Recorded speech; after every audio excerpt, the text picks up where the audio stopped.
ರೆಕ್ಕೆಗೆ ಹಾರಾಟ ಚಂದ, ಒಂದು ಗಿಳಿಗೆ ಹೊರಚಾಟ ಚಂದ. ಏನ್ ಬೇಕಾದ್ರೂ ಹೇಳು. ಈ ಬೆಕ್ಕು ಈ ಇಲಿನ ಹಿಡಿಯುವಾಗ ಚೆನ್ನಟ ಒಂಥರ ಚೆನ್ನಟ ಇರ್ತಲ್ಲ,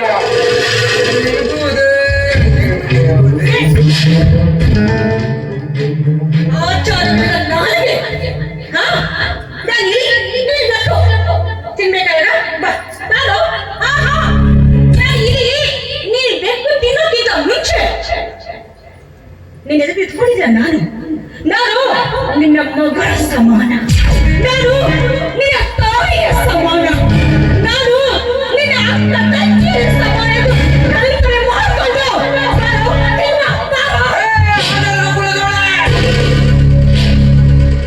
ಎಷ್ಟೇ ಸೊಪ್ಪು ನಿಂಗೆ.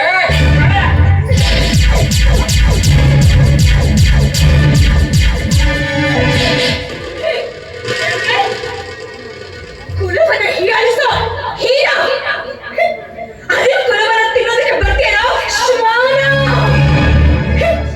ದೇವದಾಸಿ ಪದ್ಧತಿ ಅಂದ್ರೆ ನಿನಗೇನೋ ಗೊತ್ತೋ? ಇತಿಹಾಸದ ಪುಟವನ್ನು ತಿರುಗಿ ನೋಡು. ನಿಮ್ಮಂಥ ಕೆಟ್ಟ ಜನ ಸ್ವಾರ್ಥಿ ಶ್ರೀಮಂತರು ತಮ್ಮ ದುರಾಸೆಗೋಸ್ಕರ ದೇವದಾಸಿ ಪದ್ಧತಿಯನ್ನ ಹುಟ್ಟು ಹಾಕಿದಂತ ಒಂದು ಹೆಜ್ಜೆ ಮುಂದಿಟ್ರೆ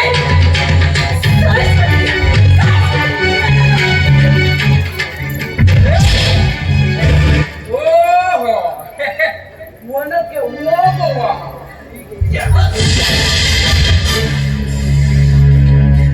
ಸಿಟ್ಟಲು ಏನ್ ಸುಂದರವಾಗಿ ಕಾಣ್ತಿದ್ಯಾ.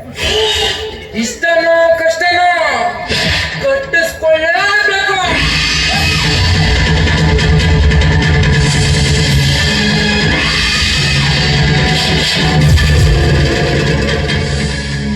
ಕೆಳಗುತ್ತಿದೆ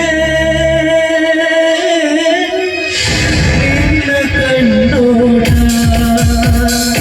ಉಳಿಸುತ್ತಿದೆ ನಿನ್ನ ಕಣ್ಣಾಟ, ಬೆಳೆಯಲು ನಿನ್ನ ಕರುವಿನ ಕಲಿಯಲು ಆಸೆ ಕಳೆಯದ ಪಾಠ ಮಾಡುವುದಿದೆ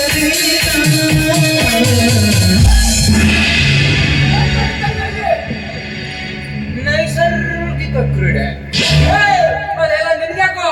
ಮುಚ್ಚು ಇನ್ನೊಂದು ಸಾರಿ ಇಂಥದ್ದೆಲ್ಲ ದುಡ್ಡಾಡ್ತಿದ್ದಾರೆ. ಓಹೋ, ಬಹಿಷ್ಕಾರದ ಎಚ್ಚರಿಕೆ.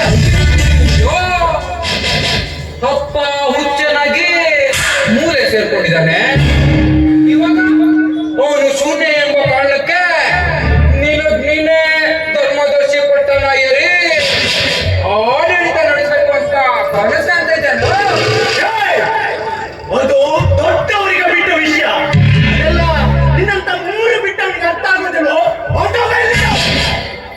ಓಹೋ, ಹೀಗೆ ಸಮಾಚಾರ. ಹೇಗಿದ್ರು ಇವಳು ದೇವಸ್ಥಾನದಲ್ಲಿ ಕೆಲಸ ಮಾಡೋಳು, ಕುಲಾನೂ ಅದೇ. ಇವಾಗ ಎದೆ ಉಪ್ಪಿಸ್ಕೊಂಡು ಅವಳನ್ನ ಮೆಚ್ಚಿಸ್ಕೊಂಡು ಮಜ ಇಳಿಸ್ಕೊಳ್ಳೋ ಹೊನ್ನಾರವೇ.